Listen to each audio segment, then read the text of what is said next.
Innalladzina amanu wa amilus solihati ulaika hum khairul bariyah.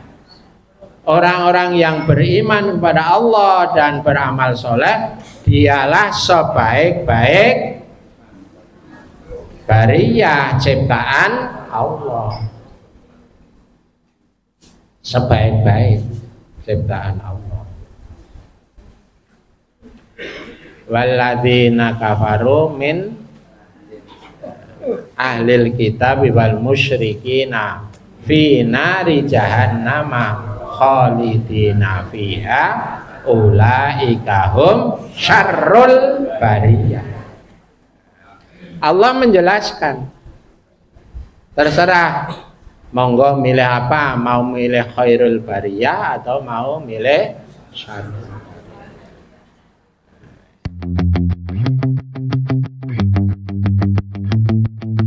Assalamualaikum warahmatullahi wabarakatuh.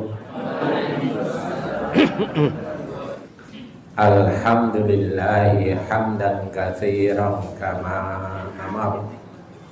Asyhadu an la ilaha illallahul wahidul qahhar wa asyhadu anna Muhammadan abduhu wa rasuluhu sayyidul khalaiqi wal bashar. Allahumma sholli wa sallim wa barik ala Muhammadin wa ala alihi wa ashabihi masabihil urad. Alhamdulillah, pagi hari ini sesuai dengan jadwal saya bisa hadir, dan semoga semua yang akan kita perbincangkan bersama ini akan membawa manfaat kepada kita dalam kehidupan kita, dalam rangka kita mencari ridho Allah. Saya ingat yang terakhir kami sampaikan bahwa kita dalam kehidupan ini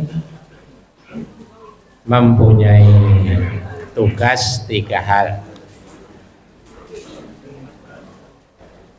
Yang pertama, marilah hidup kita ini kita laksanakan dengan tawazun,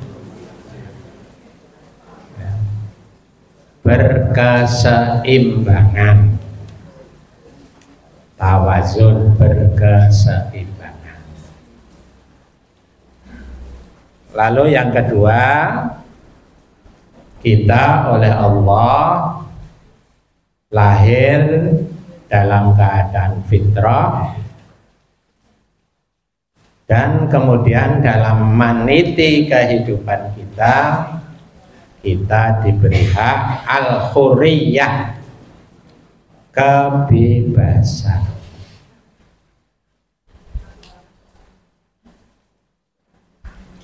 Kemudian yang ketiga, dalam kita melaksanakan kebebasan itu, kita tetap harus berkehidupan yang ukhuwah, bersaudara.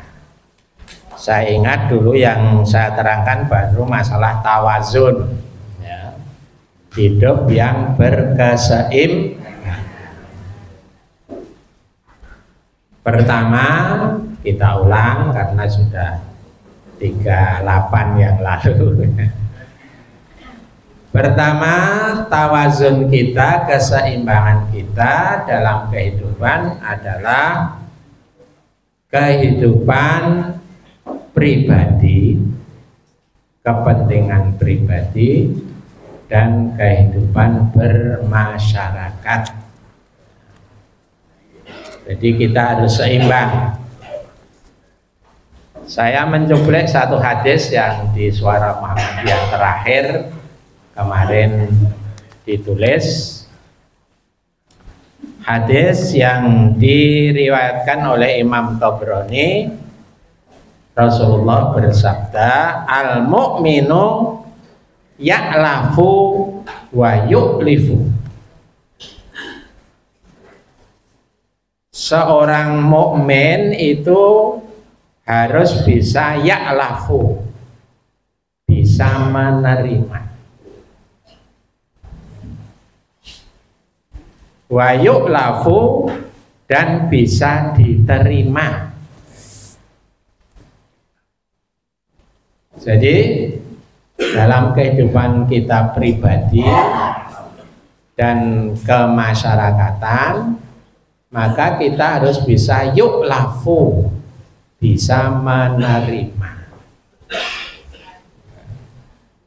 Apa yang menerima? Yang namanya menerima itu bisa mengerti dan bisa memahami keadaan yang sedang kita rasakan. Menerima. Ya. Ketika kita masuk di suatu tempat, harus menerima kalau harus apa? Harus urut. Ya, harus urut. Harus bisa menerima, tidak bisa waduh kok urute dawa. Ya.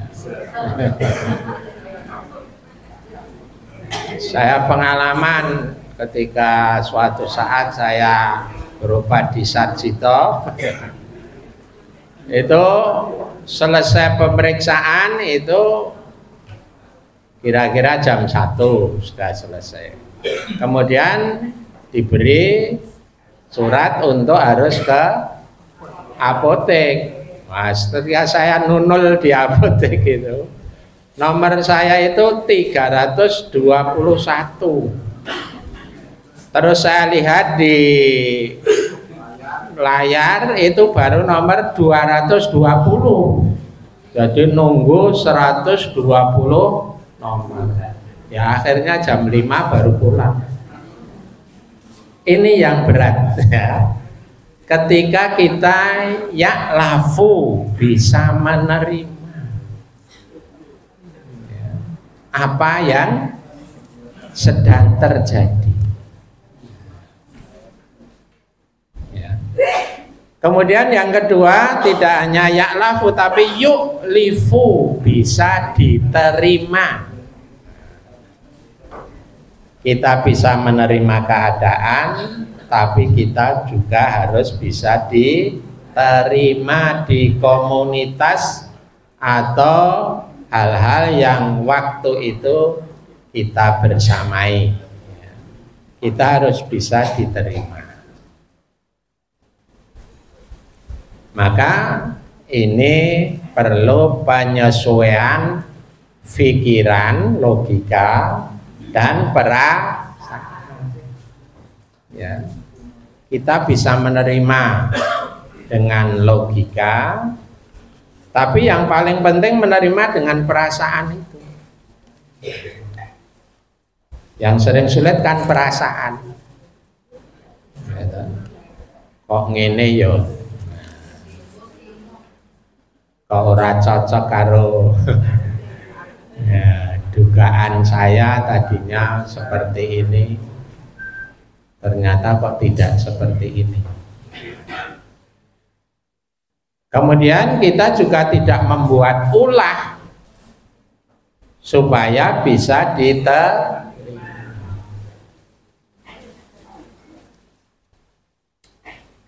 Bisa menerima dan bisa diterima merupakan satu keniscayaan. Kemudian Rasulullah melanjutkan, wala khaira fi man la ya'lafu wa la yu'lifu. Tidak ada kebaikan sedikit pun orang yang tidak mau menerima dan orang yang tidak mau atau tidak diterima. La khaira, begitu Rasulullah. Tidak ada baiknya. Ya. Hadirin hadirat jamaah pengawasan Sabtu pagi yang berbahagia. Namun memang kita menyadari bahwa Kalau kita bisa menerima, kita bisa diterima, itu kita dinamakan orang yang muhsin, orang yang apa? Baik, ya, baik. Tapi suatu kali hadis ini kemudian diakhiri dengan menyatakan yang kita sudah biasa mendengar, khairun nas anfa'uhum, sebaik-baik manusia adalah yang bermanfaat kepada manusia yang ini derajatnya lebih tinggi di akhir hadis ini. Kita bisa menerima, kita bisa diterima, tetapi yang terbaik adalah kita bermanfaat kepada yang lain. Nah, bermanfaat ini menjadi tanda tanya. Apa itu?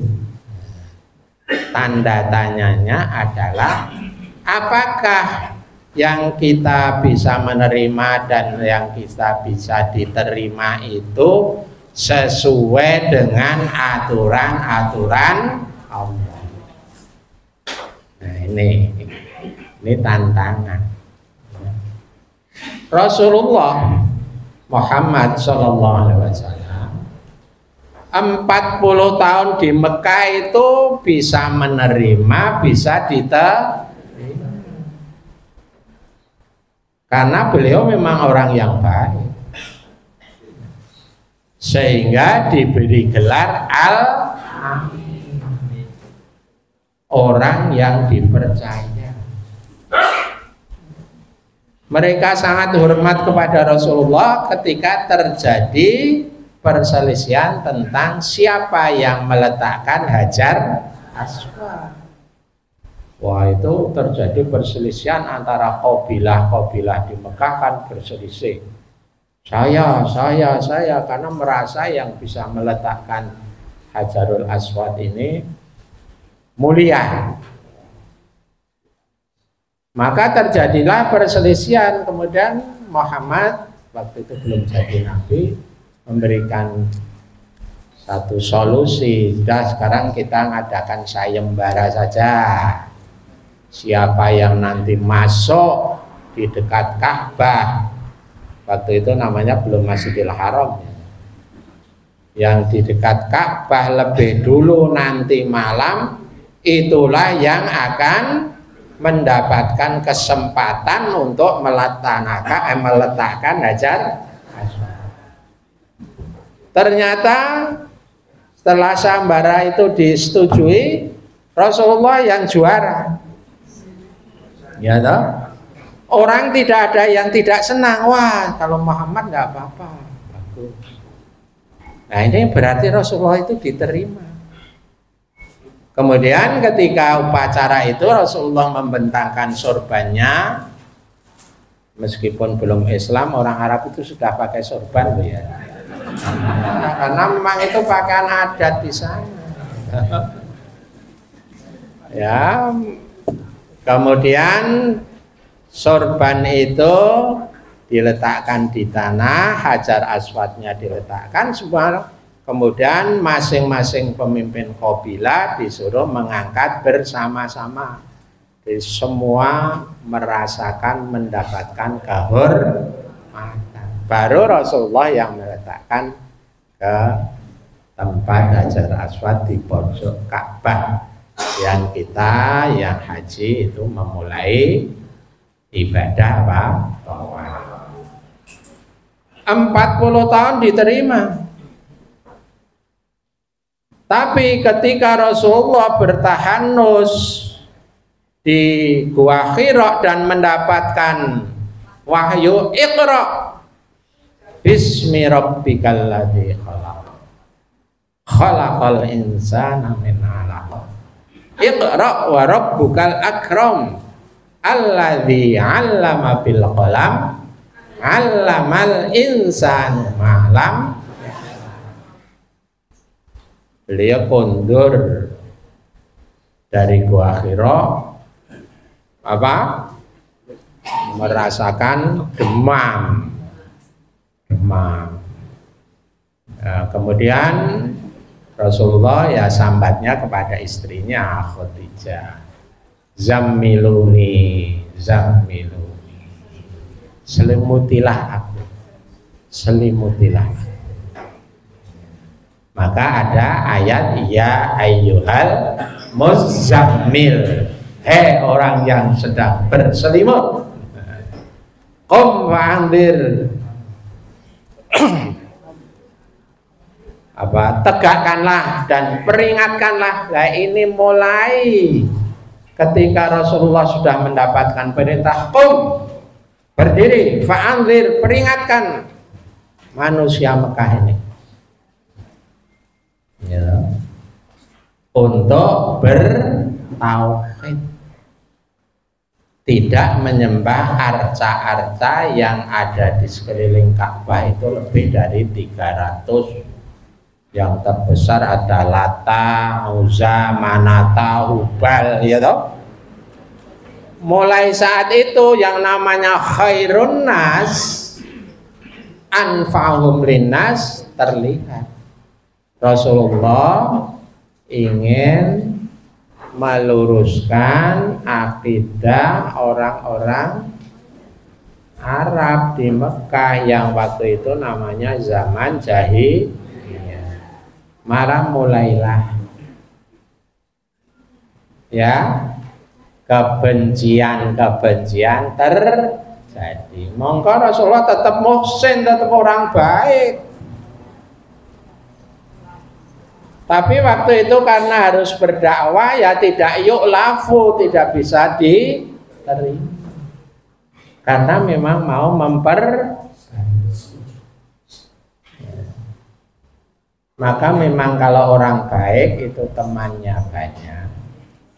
Tapi kalau orang yang memperbaiki mesti ada musuh, mesti ada tantangan. Inilah yang dinamakan kita menjadi anfa'uhum, harus bermanfaat. Orang meng monat manut ya iso ditampa, ya iso nampa ning merubah kalau itu sesuatu yang tidak. Inilah perjuangan. Maka 40 tahun Rasulullah diterima mulai saat qum fa'anzir wa anzir ashiratakal aqrabin. Dalam ayat lain, peringatkanlah masyarakat sekitarmu. Maka mulailah Rasulullah tuduhannya macam-macam. Ada dituduh tukang sihir ya. Dituduh yang paling berat itu dituduh apa? Majnun. Dituduh gila. Rasulullah gila.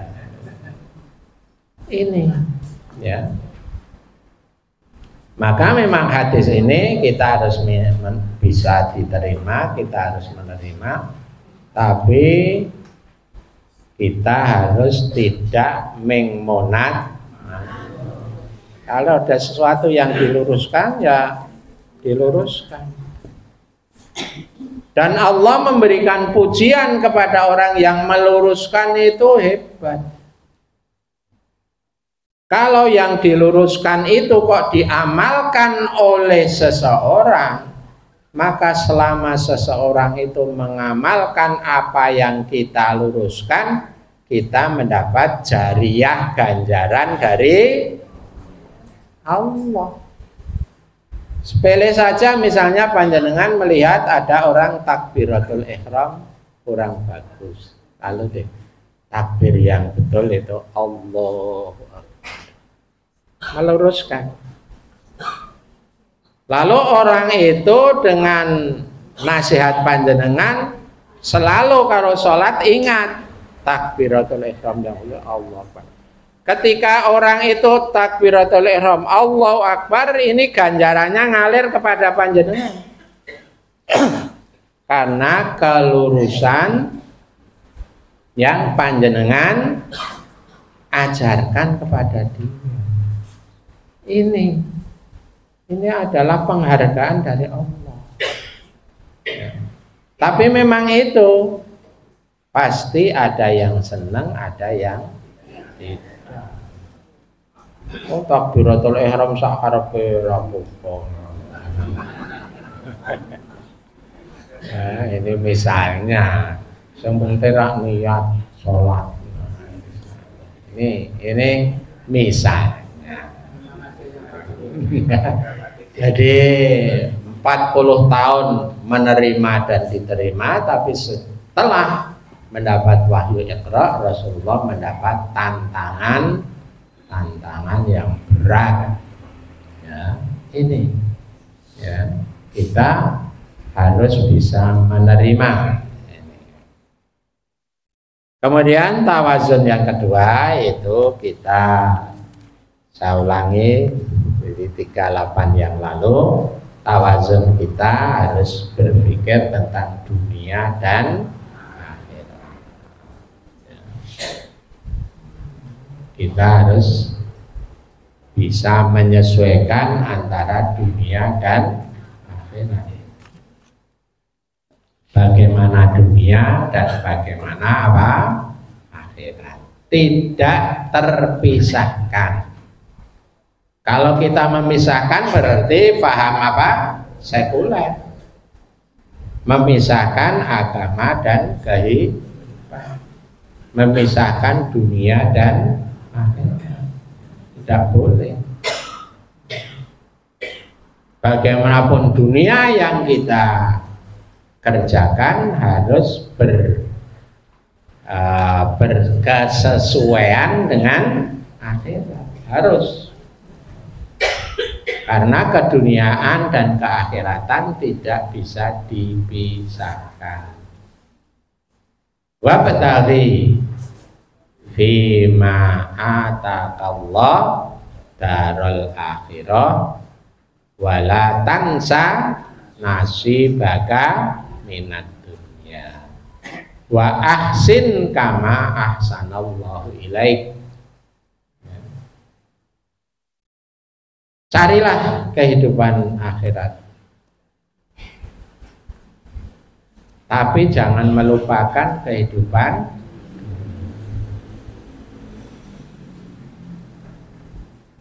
Berbuatlah baik seperti Allah telah berbuat baik kepada.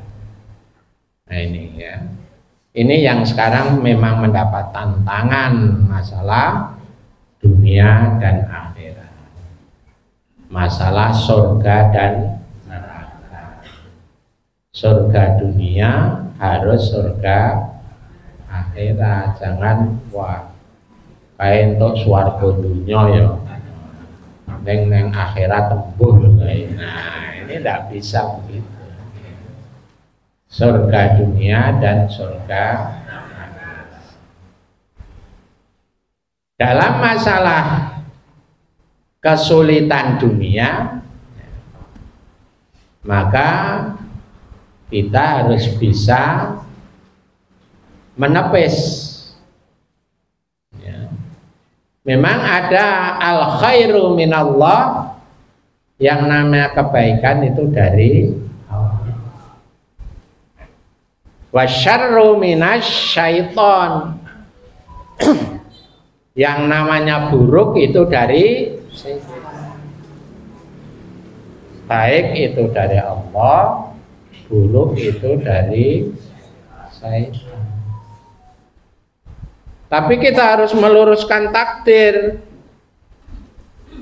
Kita iman kepada takdir Allah itu khairihi, baiknya, wa syarrihi, dan buruk. Jangan kalau ada yang buruk, itu yang berkuasa setan. Ya itu tetap dari Allah. Ya. Karena apa? Tadi kita terus melanjutkan ke al-huriyah tadi, kebebasan tadi. Memang dunia ada yang baik, ada yang buruk setan, baik Allah. Tapi Allah menggelar dunia ini, yang buruk juga ada, yang baik juga baik. Maka orang yang menentang itu kan menyatakan, loh apa gunanya Gusti Allah itu membuat babi? Mbok nek diharam kayak kira saono babi. Gitu ya. Ini kita tetap luruskan, babi juga makhluk Allah. Babi juga ciptaan dari Allah. Tapi kita diberi aturan jangan makan babi karena itu haram.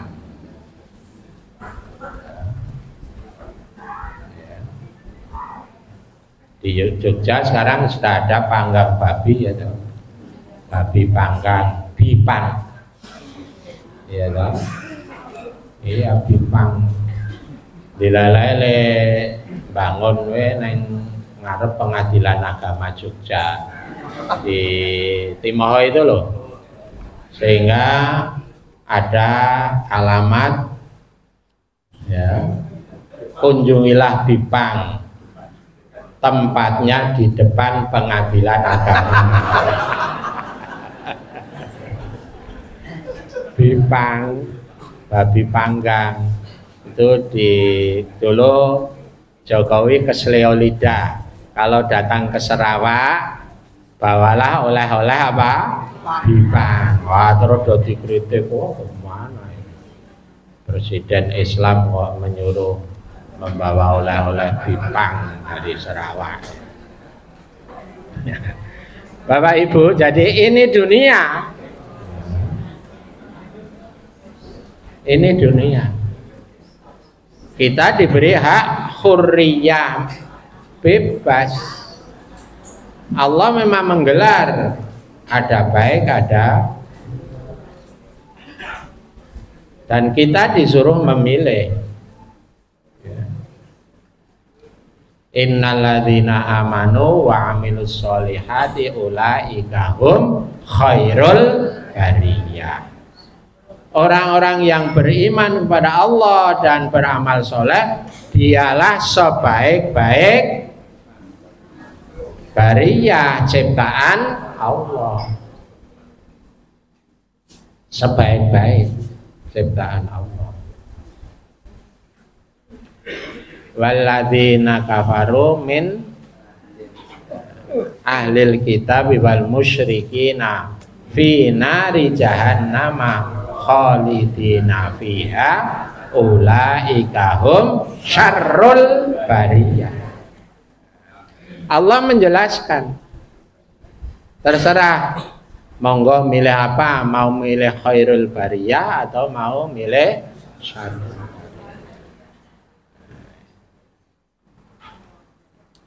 Maka disinilah kita mengawalkan tawazun kita antara akal, pikiran, perasaan. Nah, kita harus bisa mengedepankan kehidupan kita. Akal digunakan, pikiran digunakan, perasaan digunakan. Untuk apa? Ya, untuk mencari ridho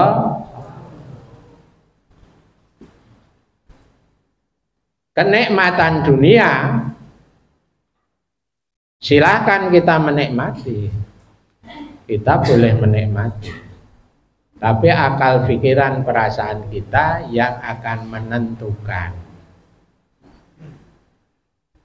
mana yang boleh, mana yang tidak, mana yang berguna dan mana yang tidak Ini kita harus bisa berpikir ya, secara baik dan benar, sehingga kita menjadi orang yang mustaqim, orang yang berada di jalan yang. Maka untuk itu diperlukan ya, satu keseimbangan antara keinginan dan kenyataan.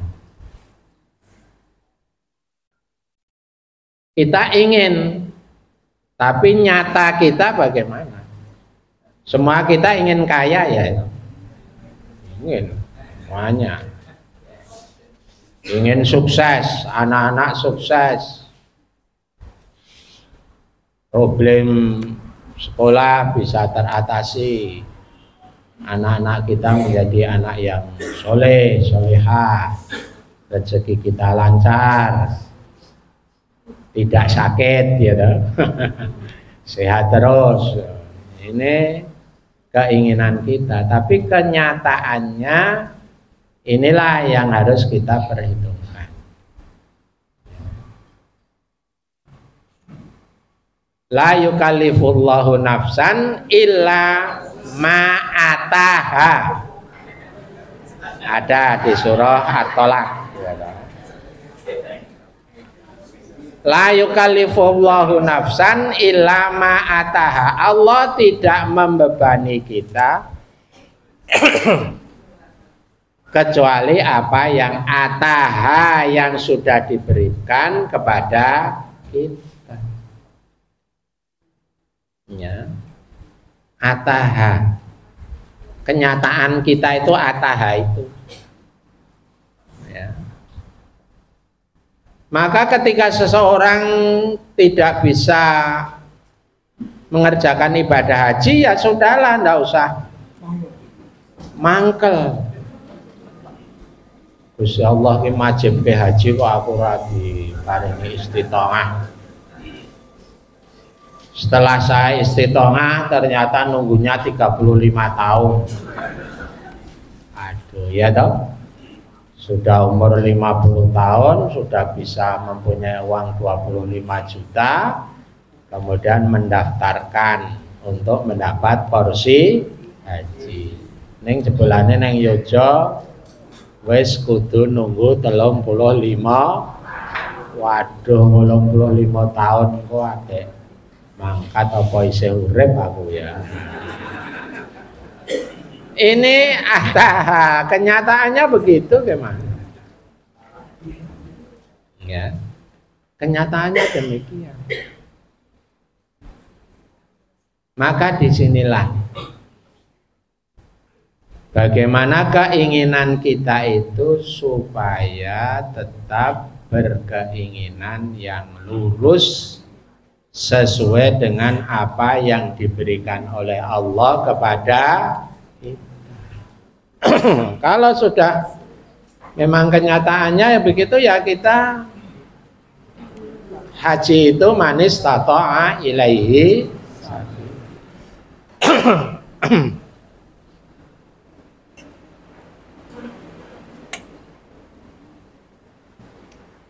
Bagi umat muslim yang istiqomah, juga dalam hal-hal yang lain. Yang berat itu memang sekarang ini kita bisa berdiri di atas kenyataan dan berdiri di atas keinginan. Karena kalau keinginannya yang memuncak, maka sering terjadi kesalahan salah, gitu. Karena berkeinginan untuk bisa memberikan susu kepada anaknya, seorang ibu berjilbab ngutel di minimarket. Ayo no CCTV.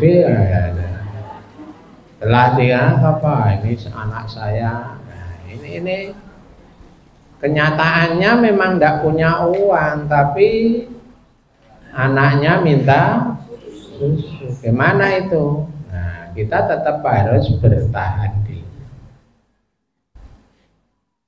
Dan selanjutnya keinginan kita itu waduh macam-macam. Ini yang memang kita berat. Ya, karena apa?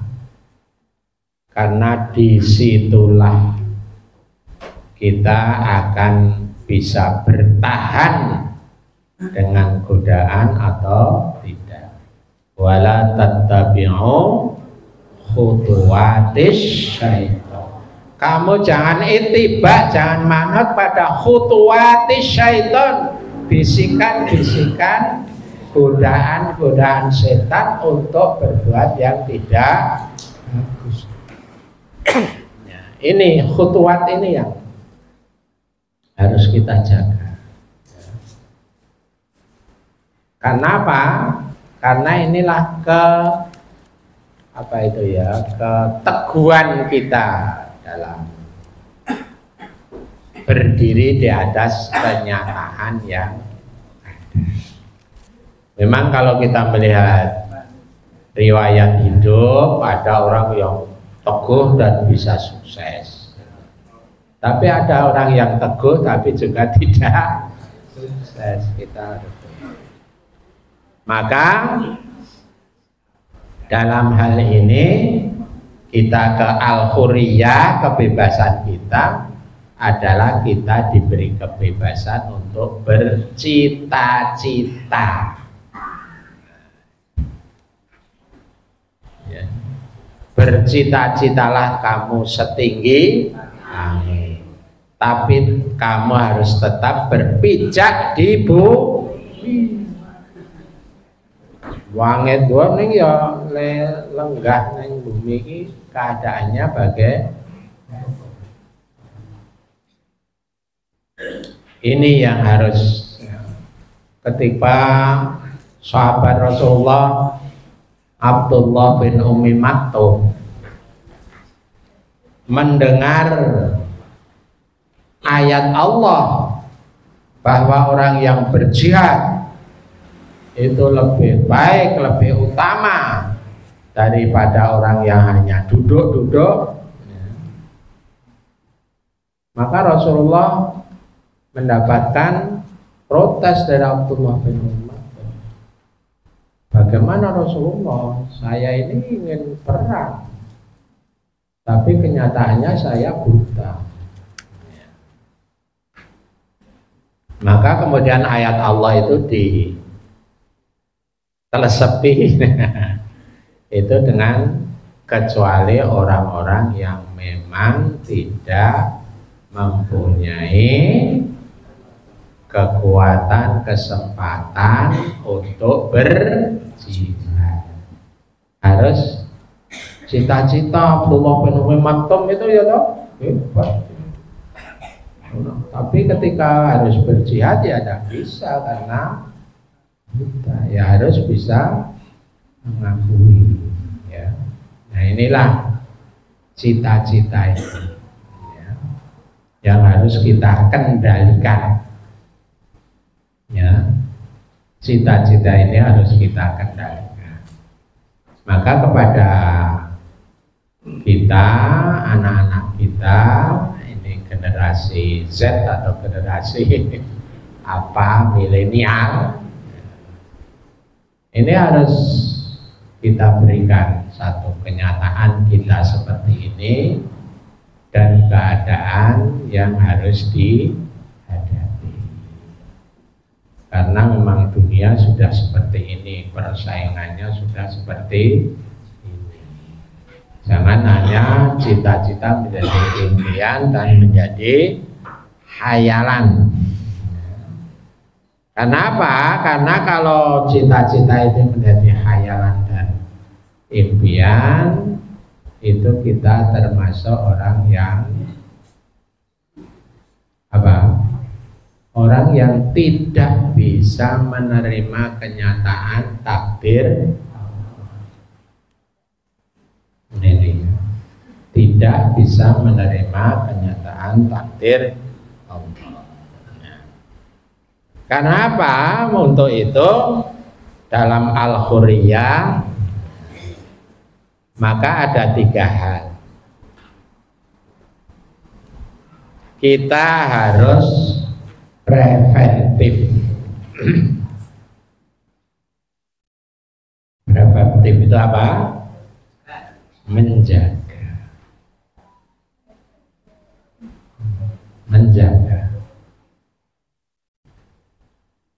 Menjaga tentang hal itu, dijaga. Tapi kalau cita-cita surga ya tetap terus. Tapi cita-cita yang dunia ini supaya surga bisa tercapai, kita harus preventif. Kira-kira kita tidak bisa menyekolahkan anak kita terus di perguruan tinggi, karena sekarang perguruan tinggi negeri saja juga mahal. Ya anak didudukkan sesuk nek bare SMP, kowe nang SMK yo. Karena mencegah. Ya. Jadi anak mulai SMP sudah diberitahu bahwa berarti kalau di SMK ini lalu disuruh menjadi pekerja tengan. Ya. Ini namanya preventif. Menjaga diri dari cita-cita itu. Bagaimana? Kemudian yang kedua, proaktif. Nah ini dalam kebebasan kita menjaga tapi tetap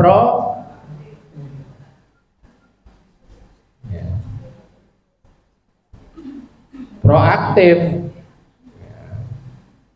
Ya sarana untuk proaktif ada tuh ya. Misalnya ini cita-cita ya, ini langit ya.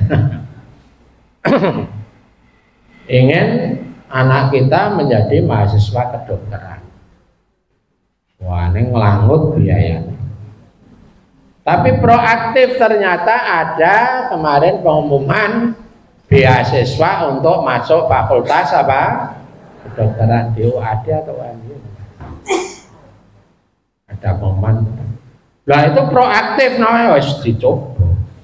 Coba piye? Iso orang menggait apa beasiswa itu namanya proaktif. Orang yang ya wes preventif baik. Proaktif karena sekarang banyak beasiswa gitu. Dari perguruan Muhammadiyah maupun perguruan negeri kan banyak apa beasiswa. Ya anak kita suruh proaktif. Sekarang itu cukup pakai HP bisa melihat, bisa mendaftarkan tentang persyaratan itu. Ini namanya proaktif. Ya preventif tapi proaktif terus mencari kesempatan yang kira-kira bisa kita dapatkan dalam kehidupan yang seperti sekarang ini, kehidupan yang modern, tapi tetap dalam garis-garis apa? Garis-garis aturan-aturan Allah. Jangan proaktifnya terus apa? Ar-rasi wal murtafsi finnar. Orang yang nyogok dan disogok finnar. Masuk apa? Proaktifnya terus apa ya kira-kira dalan liyane sih. Oh aku duwe kanca. Ini finnar, jangan proaktif yang demikian. Proaktif yang sesuai dengan aturan Allah. Bapak Ibu yang berbahagia, memang berat itu. Preventif sudah kita jaga tapi proaktif. Yang terakhir dalam proaktif itu kita sudah menyadari bahwa kebebasan kita itu ada namanya kompetitif. Apa? Kompetitif itu apa? Bersaing. Oh, sing daftarke mesti oke beasiswa itu. Ya siap. Yang namanya kompetitif atau kompetisi itu mesti ada menang, ada wis usaha pertandingan ketuk Italia bel itu kompetitif ya. Terus kepengen melu Olimpiade Paris kalah penalti ya. Melihat kemarin ayo gelo ya. Tapi itu kompetitif, memang harus ada menang, ada jadi preventif, proaktif, kompetitif. Dan itu yang didhawuhi oleh Rasulullah, kita harus berani demikian bersaing ya. Karena memang dunia itu demikian. Saya kira ini saja yang bisa saya sampaikan. Semoga bermanfaat. Ada kurang lebihnya mohon dimaafkan. Akhirul kalam. Assalamualaikum warahmatullahi wabarakatuh.